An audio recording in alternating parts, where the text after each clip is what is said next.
happy Christmas rusk मरान दिन जो को से को सुमरांग और नवा 2023 रिया क्रिसमस अड़ी रस्क रिया कथा और हाँ नवा रस्क मरान दिन रे अड़ी जो को अड़ी जिदा को रस्का ओके को गिद्रा को पढ़ाव कना नवा क्रिसमस रे छुट्टी को ᱧᱟᱢᱟ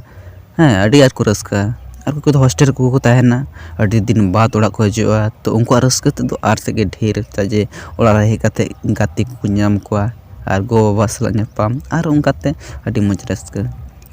और आदम को नवा क्रिसमस रे अदो नावना किचरी को हताव जोंगा ओनाते अड़ी रस्का को आइकवा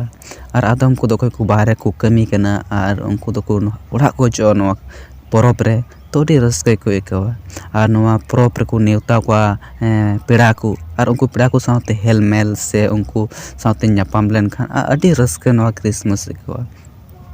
नवा क्रिसमस रे और हों उनका गे अड़ी मच नांदवा को बनावा और इपिल को हताव कोआ बल्ब को जला जुलु को लगावा और उना कते अतो अड़ी रस्का आइकवा और आदम को रस्का दो चर्च को चला उनना प्रोग्राम सीरीन उनना एने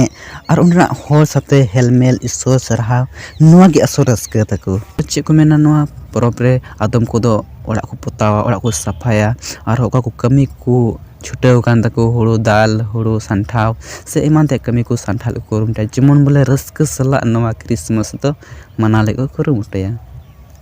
हे आ नवा को दो भागी गया और नवा को दो मच गया मेनखान अब मने अंतर ओकाटा मेना ओना हो सफा जरूर तबन अब मने अंतर ओकाटा बड़ी ते मेना ओना अचक तो हुई तबना जेमन